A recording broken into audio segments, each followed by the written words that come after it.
Hello JEE aspirants, कैसे हैं आप सभी लोग। तो आज के वीडियो में हम लोग देखने वाले हैं चैप्टर वाइज वेटेज मैथ्स का for JEE Main 2026। First of all let me introduce myself Pawan Kumar Bevnade. I am senior maths faculty at Motion Deccan Pune. Pune में गुडलक कैफे के पास हमारा सेंटर है जेई और नीट का, मोशन डेक्कन। तो अगर आप पुणे में हो और जेई और नीट की तैयारी करना चाहते हो, then the best possible coaching you can get is Motion Deccan. यहाँ पे जेई के लिए आईआईटीएन एनआईटीएन फैकल्टीज है, नीट के लिए भी हमारे पास डॉक्टर फैकल्टीज है। तो आप लोग मोशन डेक्कन को विजिट कर सकते हो। तो आज के वीडियो में मैं आपको बताने वाला हूं मैथ्स का चैप्टर वाइज वेटेज आपकी एग्जाम के लिए। देखो, जितना पढ़ना था आपने इन 2 सालों में पढ़ लिया है, अब टाइम है रिवीजन का। जब हम लोग रिवीजन करते हैं तो इंपॉर्टेंट चीज ये होती है कि किस चीज को पहले रिवाइज करें, किस चैप्टर को पहले रिवाइज करें। क्योंकि रैंडमली अगर आप लोग पढ़ाई करोगे तो रैंडम पढ़ाई से रैंक नहीं आती। आपको एक ऑर्गेनाइज तरीके से पढ़ाई करनी पड़ेगी। आपको ये डिसाइड करना पड़ेगा कि कौन सा चैप्टर आप पहले करने वाले हो और कौन सा चैप्टर बाद में करने वाले हो। ऑब्वियसली जो चैप्टर्स हमें हाई आउटपुट देंगे वो चैप्टर्स हमारे प्रायोरिटी में रहेंगे, और जो चैप्टर्स हमें लो आउटपुट देंगे उनको हम लोग एंड में रिवाइज करेंगे, या उन चैप्टर्स को हम लोग एंड में कम टाइम देंगे। जो चैप्टर्स हमें ज्यादा मार्क्स देते हैं उनको हम लोग ज्यादा टाइम देंगे। तो जो ये वेटेज है मैं आपको सेक्शन वाइज पहले बताऊंगा कि ट्रिग्नोमेट्री में अपने पास जो चैप्टर है 3-4, उनमें से किस चैप्टर का ज्यादा वेटेज है।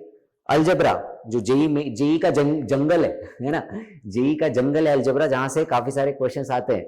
बट यार जंगल में भी सारे पेड़ फल नहीं देते, कुछ पेड़ फल देते हैं, कुछ पेड़ फल नहीं देते। तो अलजेब्रा में कौन से ऐसे चैप्टर्स हैं जिनसे हमें मार्क्स मिलेंगे, और कौन से ऐसे चैप्टर्स हैं जिनसे हमें मार्क्स बिल्कुल भी नहीं मिलेंगे, जिन पर हमें बहुत ही कम टाइम देना है। फिर कैलकुलस में भी हम लोग देखेंगे chapter wise weightage. Calculus is the king of JEE paper. JEE के पेपर में अगर सबसे ज्यादा वेटेज किसी सेक्शन का होता है तो वो कैलकुलस का होता है। जिसने कैलकुलस मास्टर कर ली उसे जेई मेंस के मैथ्स में 99 परसेंटाइल लाने से कोई नहीं रोक सकता।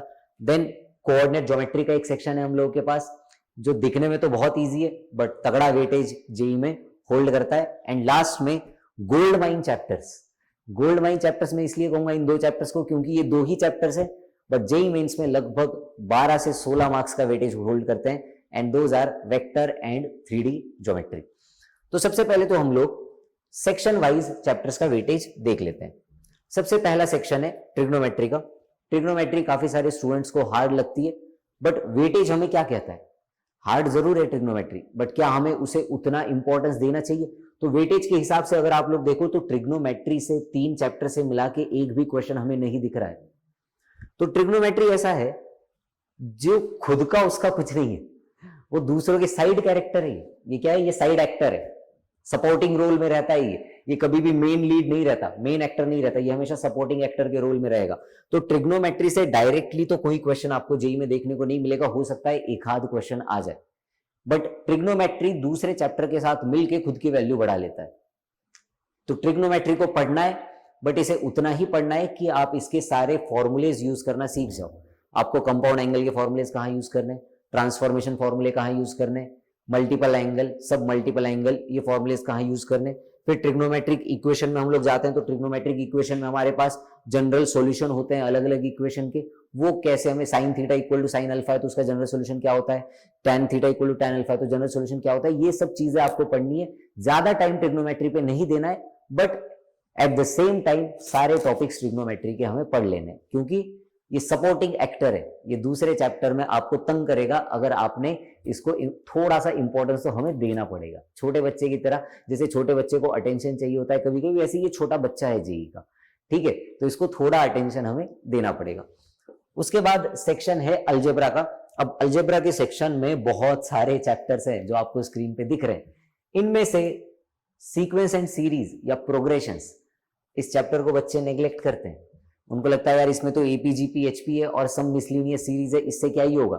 बट आप लोग देखो सीक्वेंस एंड सीरीज सबसे ज्यादा वेटेज होल्ड करता है अलजेब्रा सेक्शन में। गोल्ड माइन चैप्टर है, तो प्रोग्रेशंस, उसके बाद बाइनोमियल थ्योरम, और एक छोटा सा चैप्टर और easy chapter probability, determinant, complex number, permutation, combination. तो ये कर्व है अलजेब्रा में, ये आपका डिसेंडिंग ऑर्डर है चैप्टर्स के वेटेज का।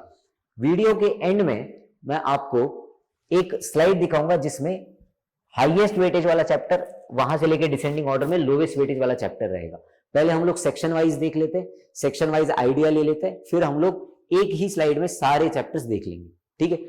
और एक चीज, ये जो डेटा है, ये डेटा हमने 2019 से 25 के बीच में, 2019 से 25 के बीच का जो डेटा है उससे हमने ये स्लाइड्स बनाई है। मोशन में हमने ये स्लाइड्स बनाई है पिछले 6 साल के डेटा से, ठीक है। तो ये स्लाइड्स जो है वो बहुत इंपॉर्टेंट स्लाइड्स है और ये एकदम एक्यूरेट है। इसके बाद सेक्शन है कोऑर्डिनेट ज्योमेट्री का। 5 चैप्टर है कोऑर्डिनेट ज्योमेट्री में, straight line, circle, parabola, ellipse and hyperbola, सबका मिला के लगभग वेटेज आपको 12 से 16 मार्क्स का देखने को मिलेगा। 3 से 4 क्वेश्चन आप लोग कोऑर्डिनेट ज्योमेट्री से एक्सपेक्ट कर सकते हो। उसके बाद जेई का किंग, पेपर का राजा है कैलकुलस। सबसे ज्यादा वेटेज डेफिनेट इंटीग्रेशन का कैलकुलस में, फिर differential equation, area under curve. तो आप लोग अगर नोटिस करो तो ये जो 3 चैप्टर है ना, डेफिनेट इंटीग्रेशन, डिफरेंशियल और एरिया अंडर कर्व, ये कैलकुलस में लास्ट में आते हैं चैप्टर्स और इनका वेटेज सबसे ज्यादा है। तो ये चैप्टर्स पढ़ने के लिए एक्चुअली हमें पूरा कैलकुलस आना चाहिए, तभी ये 3 चैप्टर हम लोग परफेक्टली पढ़ सकते हैं। तो ऐसा मत सोच के रहना। काफी बच्चे क्या करते हैं कि जैसे मैंने चैप्टर वाइज वेटेज दिखा दिया कि पढ़ा तो कुछ नहीं है, कुछ नहीं पढ़ा है, चलो सीधे सीधे ये चैप्टर कर लेते हैं। अब ये चैप्टर करने जाओगे तो दिक्कत आएगी, क्योंकि डेफिनेट इंटीग्रेशन में इंटीग्रेशन भी यूज होगा, उसमें कुछ कुछ डेरिवेटिव्स भी यूज होंगे, डिफरेंशियल इक्वेशन में बहुत सारे डेरिवेटिव्स यूज होंगे, एरिया अंडर कर्व में भी इंटीग्रल्स यूज होंगे। तो इन चैप्टर्स को अलग से नहीं, ये तुम्हारे रिवीजन के लिए स्ट्रेटेजी है कि अगर तुमने पूरा पढ़ लिया है और तुम रिवाइज करना चाहते हो, है ना, पूरा पढ़ लिया है, मान लो कहीं पे हो सकता है कि रोड कच्ची रह गई हो, पक्की रोड हमेशा नहीं बनती, कहीं कहीं पे रोड कच्ची रह गई है, बट एट दी एंड हमें क्या करना है, हाईएस्ट आउटपुट चाहिए हम लोगों को। तो फिर तुम्हें ये 3 चैप्टर पहले रिवाइज करने, तो ये रिवीजन के लिए स्ट्रेटेजी है। अगर आपने कुछ भी नहीं पढ़ा है तो उसके लिए अलग से वीडियो आएगी, चैनल को सब्सक्राइब जरूर कर लेना। नेक्स्ट जो मैं कहता हूं, जेई मेन की gold mine 3D and vector and 3D geometry, 2 chapter से मिला के 12 से 16, 3 से 4 क्वेश्चन आप एग्जाम में एक्सपेक्ट कर सकते हो। जेई मेन के एक्स्ट्रा टॉपिक्स है जिनमें sets and relations, mathematical logic जैसे चैप्टर्स आते हैं, तो वो भी आप लोग देख सकते हो। उनका भी 1 या 2 क्वेश्चन का वेटेज रहता है, मतलब 4 से 8 मार्क्स का वेटेज रहता है। तो ये हो गया जेई का सेक्शन वाइज वेटेज। अब हमारी लास्ट स्लाइड जिसमें हम लोग देखेंगे सारे चैप्टर्स डिसेंडिंग ऑर्डर में कि सबसे ज्यादा वेटेज किस चैप्टर का है। तो सबसे ज्यादा वेटेज है 3D ज्योमेट्री का, 3 डायमेंशनल ज्योमेट्री। तो ये आपका एटीएम चैप्टर है, ये आपका क्या है, एटीएम चैप्टर है। नेक्स्ट है आपका प्रोग्रेशंस, फिर है जेई मेन एक्स्ट्रा टॉपिक। देखो JEE main extra topic 3rd number पे है वेटेज में, 1 से 2 क्वेश्चन आते हैं जेई मेन एक्स्ट्रा टॉपिक से। और रिटर्न ऑन इन्वेस्टमेंट कितना अच्छा है इसका मैं बोलूं जेई मेन एक्स्ट्रा टॉपिक का, इसमें आपको इन्वेस्टमेंट बहुत कम करनी है, टाइम की इन्वेस्टमेंट बहुत कम है, दिमाग की इन्वेस्टमेंट बहुत कम है जेई मेन एक्स्ट्रा टॉपिक में, बट ये कितना हाई आउटपुट हमें दे रहा है, ठीक है। तो ये चैप्टर्स डिसेंडिंग ऑर्डर में आपके सामने हैं। आप अगर रिवीजन कर रहे हो तो इन चैप्टर्स को लिख लो, इन चैप्टर्स के आगे लिख लो बेसिक रिवीजन और फिर पीवाईक्यूज। जैसे ही आप जैसे सबसे पहले 3D लोगे रिवाइज करने के लिए, तो 3D का बेसिक रिवीजन करो, नोट से सारे बेसिक क्वेश्चन देख लो 3D के पीवाईक्यूज कर लो, 3D को टिक करो, आगे निकल जाओ।